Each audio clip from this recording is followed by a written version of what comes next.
Hey, everybody. Good afternoon. I'm so excited to have y'all join us today. I have a friend of mine, Rebecca, who is the founder of Business Done Better. And I love what she does because it's in the same realm of process improvement and going through all those things of why processes are important, why we need them. And that's the only way to kind of make your business grow from zero to however big you want to make it. So thank you so much for being here, Rebecca. I appreciate your time. My pleasure, Christy. Pleasure. Happy to be on here. Yeah. So I think you have a really, really interesting story that I would love for people to just kind of hear the backstory of where you were and how you got to the point of where you started this company. Yeah. Well, my original background is actually in holistic health, and it was through that experience that I realized I had a natural acumen for business. I realized that there was a very low ceiling for how much I could really help people in holistic health. There's just a lot of red tape and things in that realm. But on the business side, there was really no ceiling. And to me, it's just systems. It was systems of the body and mind, spirit. And now it's systems of business, but to me, it's all still the same wiring. So I love just implementing systems in a way that helps unlock somebody's fullest potential. That's what lights me up inside. Mm-hmm. It's fun to do. And what is, I guess, how long have you had your business? Yeah, so I have about a decade of background in business development and operations, but I've had this team, this model, this business for about 2.5 years now. Yeah. And you've grown pretty quickly too. We're officially a team of 23, so yeah. Yeah. And I guess that's always exciting too. It's a lot of growth in a short amount of time, which I think you can speak to a lot for all the small businesses that are listening to is why it's so important to start soon with having some processes in place so that you're starting to build that foundation for the business. And when it starts to really take off, at least there's some foundation to work from. Absolutely. This is a conversation I have all the time with new business owners, with established business owners that are looking to scale, and everyone in between. I'm an operations person. So there's two different broad types of people. There's people who thrive in chaos and they're like, oh yeah, just sell it and then build it. And I'm like, that stresses me out. I like to build everything and then present it to the world. My way is the wrong way. The correct way is to sell it. Well, in balance, of course. Yeah. But it's something that I've developed my own business operating system to help fill in those gaps of clarity for people. So I call it the 5 engine operating system. So the 5 engines are revenue, brand, client success, operations, and leadership. And I say it in that particular order because that's the order that you start a business. You don't start with operations, you start with revenue. Until you have revenue coming in and you have product market fit, you've identified your channels for where everything is coming in, and that revenue has started, that's when you have a business. But you'll have to continue to go hunting until you grow your brand. Your brand is the magnet that draws everything to you. So you start a business with sales, marketing, and your MVP, the minimal viable version of something to get it off the ground. Excuse me. But those are my 3 weakest points in business. I'm good on the operations side. So I started my business backwards in all the wrong ways to start a business. So that's, part of the origin of how and why I started the operating system to help with all of that. But to back to your original question and tie all of that full circle, the right timing to implement systems is whenever you start to see things fall through the cracks. Mhm. Ideally, you want to do it one step before that, because once things start falling, you have less bandwidth to go and clean up messes. Once you're in scaling mode, one, you cannot scale without operations. So on the operations side of our business, we work with 7-figure agencies. So once you're in that 7-figure, roughly the 1 to 3 mil Mhm. mark, you can't scale past that, certainly not past 10, without having a true operating system in your business. But at any point in time, so we also do a lot of work with CRM systems. I've been working with High Level for over 6 years. Our target audience there is online coaches. So we work with a lot of new business owners on that side of our business. And they're like, well, when's the right time for a CRM? And my answer is always when you have like 1 to 3 clients, or you have your leads start falling through the cracks and you're not able to get back to things, or at least have it to have your communication streamlined, have your calendar link, your website. High Level does all of those things. CRM done betters are white labeled that. That's a whole other conversation about why not high level direct, work with an agency or niche. But anyway, you always want to do it at the beginning stage, because once you have a whole bunch of clients, a whole bunch of lead flow, now you're bottlenecked and you don't have enough time to go and implement all of those things. Now you're trying to learn new systems while you're handling all the front lines all at the same time, bringing on new team members. Now you're in all this chaos. You don't have the space to implement and learn systems. No, not at all. And I've also seen on the other side is people start to build out processes first. And it's like that doesn't work either, because you don't even know what your bottlenecks are going to be. You can build a perfect process and it will not even be what you need. Yeah. So designing my business operating system, I like to use the words fluid, flexible, scalable, because that's something that life and business, it's not rigid. You can't build something rigid where it's like if somebody does one little tiny thing wrong, it messes up everything.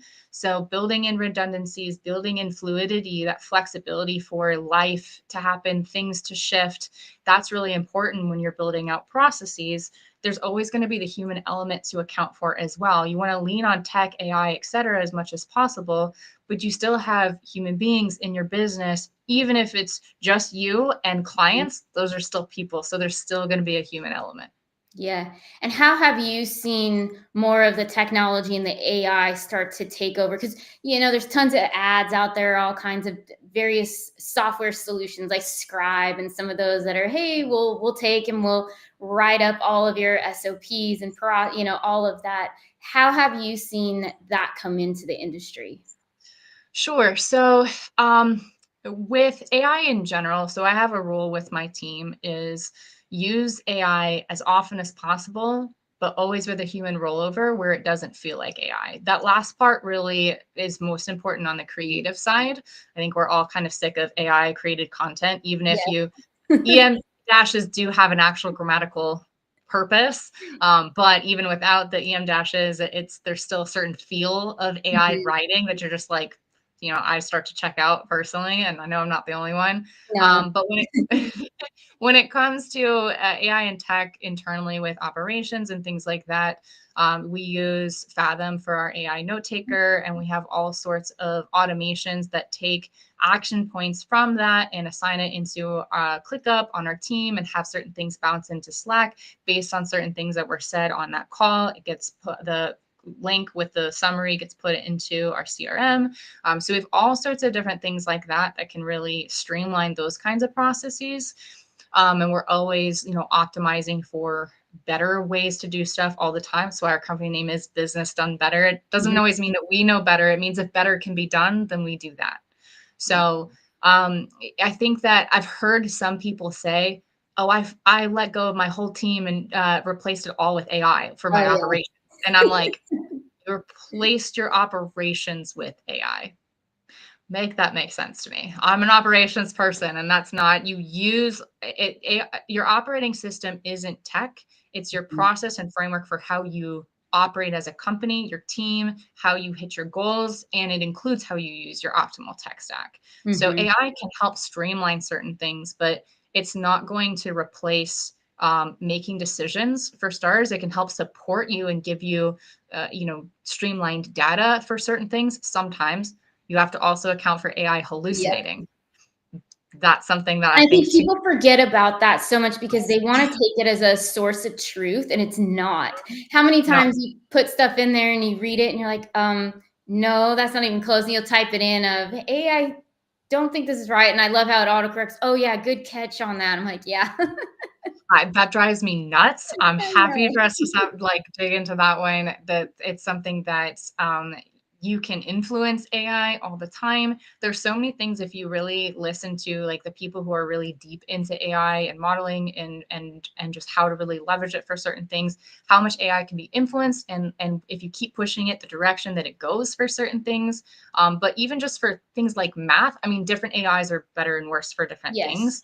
But that's some things that, like, I've had it do like Excel sheets and stuff like that, and I'm just like, that's wrong. Like your math is not mathing right now. Like what? And I'm just like, I was trying to do some like basically like 5D Tetrising with just like something that we were doing of just, we do a partner check with our team every month. They have a new partner to assess certain things, just move them forward as a human being. And so that's something that I have a very strategic process for how I pair the team with a new person each month. And I was trying to see if I could streamline that.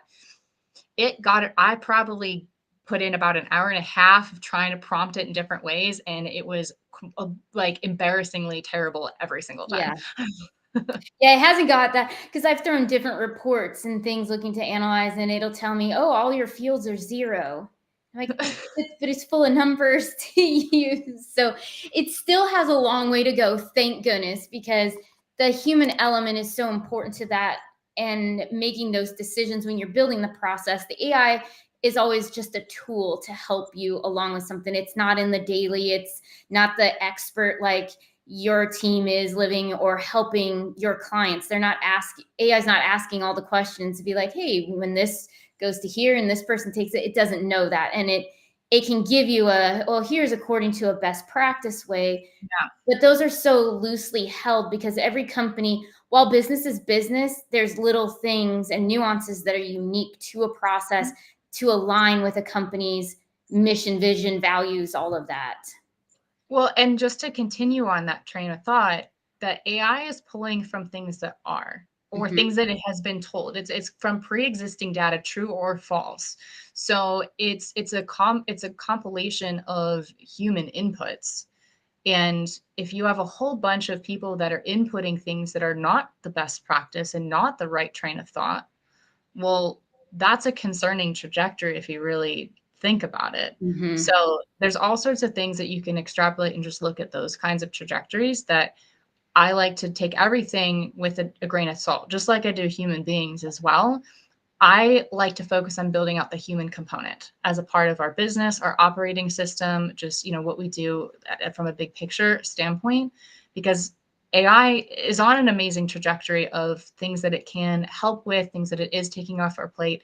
I lost track how, if I don't pay for it, I don't even know all the different tools that my team uses with AI. I mean, it's a very long list. So we use AI constantly, but it's something that my focus is building out the human element and how do I empower people internally with our clients, with the community on how to make sure that thinking through like the critical thinking skills of a human empowered, right?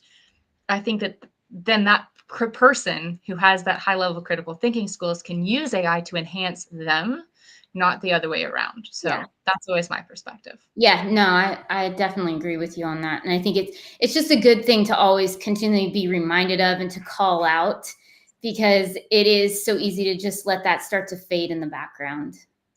Yeah, for sure. So question for you, when you are helping clients build out their processes, what does your own process look like of, hey, we're going to start to evaluate where you are, or maybe people are coming in and they've already had processes, but now they're starting to be bottlenecks in those. How do you go back and help them optimize the processes they already have? Absolutely. So the first thing that we do on the operations side of our business is do an assessment. So that's about an hour and a half call that we do with the clients. And we have a 45-point scope that we run through that spits out a stoplight report like in real time. And that tells us where all the operational strengths and gaps are. And then from there, on that same call, we put together what is our commitment to fulfill on, like what is it that, or what are the main points of focus to really get them unlocked. So from there, our full program is a 3-month program that we dig into the weeds with them together. So once they're in the program, the first phase is we do a blueprinting mapping session where we run through their whole client journey, their org chart. We also run through their core values as a starting point. That's something that with core values, I always tell founders, that's your North Star for how you make decisions as a business. So there's so many people who they don't have them done at all, or they're like, oh yeah, we talked about that once, or we had some things jotted down, but they're not fully fleshed out. So we have I have a very specific process for how I run through core values. I do that part personally because I absolutely love it. So And then once we have the core values and then the mapping of what is, then we go into a planning phase where then we sit down in strategy and figure out where are we going. So we've identified the what is, the gaps, and now we want to figure out where we're going and then build that blueprinting bridge to get there. And then the rest of the program is execution flow of working with their team. Our whole program is designed to work with the right-hand doer person of the founder, because the founder is always the busiest person and we want to have the least amount on their plate right out the gate. So we extract certain things from them in the beginning, and then we work with the person that they lean on, who knows their business really well, who's in the weeds with them all day long, and they're that bridge between our program and their team. Yeah, that's perfect. And I think there's a couple questions in here to that point, of one of them being, what's the most common operational gap you see? Yeah, no, I love that. So I've had different variations of this conversation so many times. And the best way that I can explain like what we do is the systems side of operations. There's also a team and leadership side. And I know other referral partners that we have who are great on that side. We're more the tech and systems piece. So for us, that list is core values, and your core 4 tech stack, which is your CRM, project management, file repository, communication. Also, your execution flow. We have a specific process for that. How are you getting things done? Your naming structures. What are your naming standards for how you title everything so that everything can be found easily and there's not this lack of clarity. Role descriptions, org charts. So we dig into that whole list. As far as what's the most common, it's really it varies wildly, but it's always somewhere on that list. And that's why we always start with the assessment. Yeah. Because it's chaos is connected to all of that list that I just mentioned. It's not necessarily, people think that it's just, oh, it's just, let's just touch this one thing. It's just my CRM, or it's just my project management tool. Okay, cool. But that's also your journey flow. It's your naming standards. It's your core values. It's your role descriptions and expectations. It's your org chart of who would you have on your team and how are they all connected and how are they communicating to each other. Your meeting flow. I mean, you can't just take out one little corner without addressing all the rest. It's like a ripple effect. When you drop Yes. a rock and you think it's here, and then it just goes out, out, out. And pretty soon, now we're looking at the entire company, because it's stemming from all different angles of what the actual problem is. Exactly. Yeah, it's interesting. And then the other one, how do you ensure these processes are sustainable or last after the initial shine wears off? Because people love to be on board, like, this is great, we're so excited, Yep. we're going to go through this, and then a month later, it's collecting dust, they can't find it on their computer. Yeah. So for that, we do the initial overhaul of everything. So I don't want to say excavation, but we can do that. I don't want to scare people. I like to meet people where they're at. So there's different levels of what we can do initially. And then but we're putting in sustainable practices. That's why we always start with the strategy piece at the beginning, or first we have to identify what is, then we know all the details. And then the next phase is the strategy piece, where we're looking ahead and we want to make sure, okay, so we're doing an overhaul on things. What systems do we implement where we know where you're going, even if it's 5 years down the road, so that we build things in a way that you don't have to change tech stacks, especially down the road. So if someone's using Notion, for example, like that's as a project management tool, when it's not a project management tool, okay, let's switch you into ClickUp. Great, no problem. We have templates and frameworks for that. We can get you up and running quickly, have good practices, so then it's now sustainable, have a champion internally. That's the biggest thing of how I differentiate us versus a fractional COO. People are like, are you a fractional COO? I'm like, I can replace what a fractional COO's expectations would be, but we have the power of a whole team, and we're working specifically with certain ways of championing people internally on your team, so that way they can hold that torch after our work has completed. We do also have a month-to-month support after our program ends, that somebody can stay in the conversation. It's a fraction of the price of our full program, and it just keeps that door open, where then it's like, cool, we're not going anywhere. We're not like, okay, we did the thing, bye. Right, yeah. It's like I want to make sure that we're still here for anything that somebody needs. We have other programs that somebody can do to just kind of supplement other little furthering of things that we started during our full program. And somebody could also repeat our full program if they wanted to, because we would go through a whole other set of deliverables. Mm-hmm. We've already set this foundation, but so how that works, long story short, we have I'd say it's a weighted list of all the different deliverables that we could do. In total, that list is, I think, 55 points. We do a scope of, we had it at 20, we might even drop it down to 15 scope. And then, so that's not the whole list. And once you've done those things, then there's going to be another layer that there's going to be added on. There's not an end point with operations. Right. There's a threshold that you hit for, okay, cool, I can take a breather. Things are more smooth. People are more clear on what's expected of them and where to go for where and how to find things and access, etc. But your business is always evolving. Your team is evolving. The world and technology is always evolving. So there's always going to be more fluidity and things to build on. So there's always things that people can, continue to circle back and continue to work with us. Yeah, which is a good thing because it keeps them up to date on everything too. I'm sure if they have new people coming in or whatever big changes come into their own business, that you can come in. Do you ever have where they want to come back in and let's say you've built out the processes, a really great foundation for them, and they say, hey, you know what, our accounting department's going through whole bunch of changes. Can you come in and help us redraft just for this department?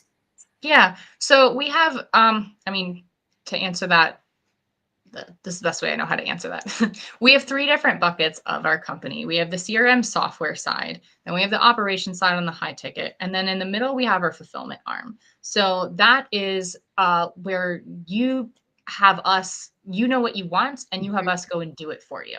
Yeah. There's not strategy attached to that. It's we're your outsourced doer team. But there's a big gap between I just want some, workflows and funnels built out versus full scale operations. So we kind of have like a bolt on strategy where you're just paying for like a small package of strategy essentially. So it's, you take our fulfillment arm, or we call it business in a box. That's our team done better fulfillment arm, and then bolt on some strategy for that. And then that would be for the example that you said. Okay. Yeah, that's good to know because I'm sure a lot of businesses have that pop up. Mm-hmm. Kind of next question for you, as small businesses are kind of getting started, what is a good point where they need to, so we talked about your model, that's the revenue, the brand, like all of those going in. What is the certain threshold? Do you have like is there a dollar amount, or is it just when right before things get chaotic and dumpsters are starting to catch fire that they know, hey, this is a good, sign that you need to start putting processes in place? Yeah. So as far as putting process in place, my perspective on that is always, as soon as it's on your awareness, try to implement it Mm-hmm. in the best way possible. Something is usually better than nothing. As far as working with us on the operations side of our company, like roughly the 1 million mark that's kind of like the ideal threshold, like anywhere in the 7 figures. Mm-hmm. But we have a technical floor of like 500K annual Okay. revenue. So, and at least bare minimum, we like 5 as a minimum, but 2 people is like the bare minimum team size. Team sizes of 20 are kind of our like revenue 3 to 5 mil, and team sizes of 20 is kind of like our sweet spot. But team sizes of 5 to 100, anywhere in there we can work with. We do have a client that it's a 1.5 person team when they started our program technically, but she was doing about 500K with that size. And she was like, okay, I need to unlock myself and grow, and I have the revenue, so I'm happy to pay for the program. I was like, okay, that's fine. Yeah. We can obviously support that, and we're going to be able to get more done because there's not as much mess to clean up. Mm-hmm. So, we don't mind taking on clients that are on the lighter side as long as it's the revenue, like, they have no problem paying. It's not going to put them in peril to pay for our program. Yeah. Is there ever like advisory that kind of comes in as well? if you're, going through this with them and really understanding their business, are you advising, saying, I understand how you're doing it today, but if you want to grow and sustain, this is maybe not the best route for you guys to go. There needs to be some shifts and changes. Yeah, I have those conversations all the time, both on the tech stack and team are where that conversation comes up the most often. There's certain things where tech stack, happens all the time where people are like, they're using this, like, no, we love this. I'm like, okay, that's fine. So I let them just, sit with that. I don't force that. You don't have to switch to the tech stack that we advise to work with our program. But there's certain things that there's a reason why we work with Slack, Google Drive, ClickUp, high level, because especially when you're an agency, then that's the tech stack that makes the most sense. You're missing out on functionality when that's not the case. So, you don't have to, but we always want to, if you're like, okay, no, I want to use Notion as my project manager. Okay, fine. We're going to stress test it. There's going to be certain processes that we're going to paint the picture of that value and the difference that that's going to make in your business. And then we're going to, at the end of the day, the client has that choice. Okay, do I want to not have that functionality where I know that this is going to be a bottleneck that's going to probably cause some issues? But I've decided that, nope, I want to stick to this program. I'm married to it. I don't want to change out of it. But I know that that's fine. Then there's going to be some gaps that you've made that decision that you are preferring to have those gaps. That's fine. I'm not going to be a stickler on that. I'm going to paint that picture and advise in a way that I like to paint all the holes, so that someone can see that there's a brick wall or a cliff that they don't see. I'm going to show them that those things are there. If they still want to proceed in that trajectory, that's fine. And then they get to deal with, whatever's on the other side of that. Sometimes it's totally manageable. Sometimes they end up falling off of a cliff and then they come back around. They're like, oh my gosh, that was such a mistake. I'm so sorry. We're ready to fix it now. I'm like, okay, no problem. I like to meet people where they're at. Yeah. And sometimes people just have to feel the pain, because if they don't, then sometimes they're just not ready to make it, because it's comfortable enough with some Band-Aids and Scotch tape and all of that. And then when it doesn't hold together anymore, it's okay, we really gotta, sit down and figure this all out. Yeah. It's harder when it's that kind of scenario on the people side. So especially with bigger teams where, like, we had this with a client where it was employee number one, and there was like a little bit of a gray because there was some sense of entitlement because he was there from the beginning, but wasn't technically a founder. And it's like, so things like that where he's known the founders for a long time, but he's not technically a founder, that it's, great person, everything's really, amazing team and all the stuff, but you have to be very clear with the expectations and where the lines are, just to make sure that everybody has the most constructive perspective and understanding of where they're at and just the team dynamic, so that everybody can move forward in a way that really grows synergistically. And then one last question for you. The one here at the bottom: if a business doubled overnight, where do you predict the first operational collapse happens? Ooh, that's a good one. I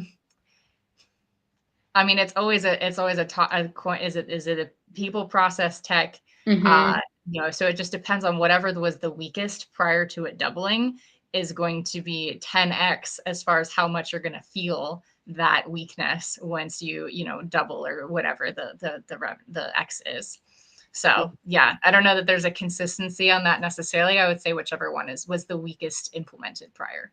Then it will blow up. Yes. Awesome. Thank you. If people want to get in touch with you, what is the best way to reach out to you? Yeah, so businessdonebetter.co. So that's our core website. You can find everything about me, our company, contact information, everything all there. Awesome. Well, thank you so much for your time, and I really appreciate it. I know processes are a big thing for small businesses, and we had lots of great questions, and keep them coming as they go, and we'll respond to them all throughout the week. But again, thank you for your time, and I look forward to talking with you all next